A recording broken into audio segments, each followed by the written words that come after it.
Hi, my name is Callie. I'm 17 years old and I had vocal cord dysfunction. Vocal cord dysfunction for me was mainly triggered by the stress factor. I first had an asthma attack that later led to me having this ragged breath sounding. Tests were done and everything like that, and it came down to it being vocal cord dysfunction. This was something that it took effort and time for it to go away, but it did end up healing. Vocal cord dysfunction, it feels like you have trouble breathing. That's what it sounds like. It's actually worse. The sound is worse than what it really is. When you breathe, it feels kind of like, not like you're suffocating, but it's kind of scary at first. But what it is, it's where when you breathe, your vocal cords kind of become swelling because of the stress that's on them. They may become ragged looking, but that's completely normal when you have vocal cord dysfunction. It's just when they become constricted, the airway that's what causes the ragged noise. Vocal cord dysfunction is not life-threatening. It's something that it's gonna go away. It's not gonna make you stop breathing at any time. You're able to get over this. It's not gonna allow you to stop breathing.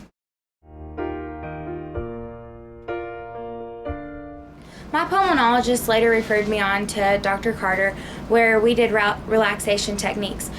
Really, there's no medicine that can help it. Really, it's all in breathing techniques and relaxation, different methods that will help you get over this. No medication will really help you.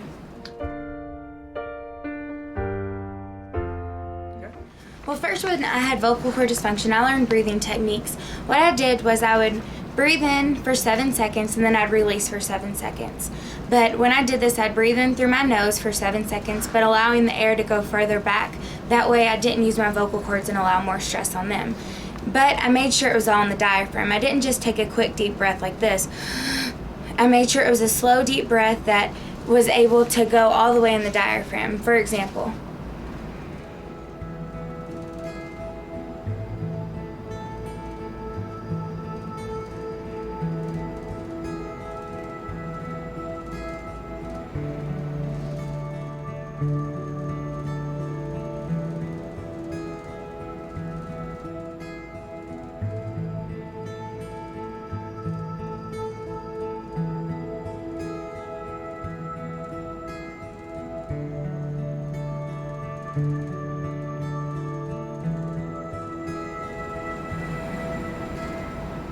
just a really slow breath that's not going to allow you to get breathy at the end. You're able to do this for periods of time where you're not going to lose your breath quickly.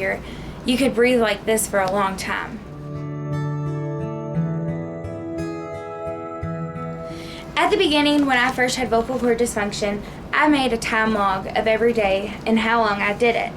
It first started off slower, the time did. I could only do it for maybe 5, 10, 15 minutes. But as the weeks progressed, I was able to up my time to maybe 25, 30 minutes and not even really realize I was doing it. It got to the point where I wouldn't just have to stop my day to get out of it. I was able to do it during my school classes. I was able to do it while I watched my favorite TV show. I could do this even when I was driving. This wasn't something that had to stop my life routine.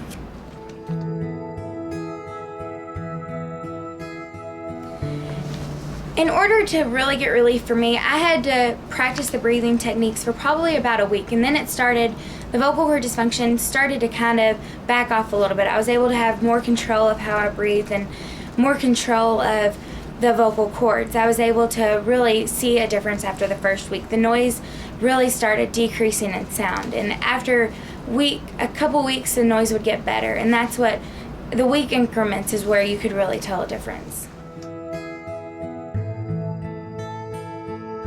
My friends were very supportive. When they would ask a question, I would just tell them what was going on. I was very open and honest about what I had to do, that no medication would treat this, that I wasn't going to die from it. I had to allow them to know that I was okay and I was going to get over it. I was very open to them with any questions they had, any concerns. And yes, I made the noise for a long time. During school, I made the noise, but my friends were very accepting of the noise, and they really just understood that nothing was seriously going to happen to me. One thing that I've learned with vocal cord dysfunction was stress was something that really triggers it. And in my life, stress is very apparent. I've learned that I have to delegate, I have to prioritize, and some of this stuff I'm even still working on. But it goes beyond just the breathing treatments and just really concentrating on getting better. You really have to relax, you have to really want to do this, and you really have to worry about yourself and know that you have limitations as a person. I've learned that I can't do it all, that I have to set my limitations and maybe sometimes say no. I have to delegate to certain people so I am personally, in some cases, completely stress-free. That way, I don't want this vocal cord dysfunction to reoccur. This is something that has gone for me now, and I don't want it to come back. This is something that I will have to continue working at even as I continue to grow older, because these methods that I've learned with delegation and stress are something that not only helped me with vocal cord dysfunction, but they also help me live as a better person.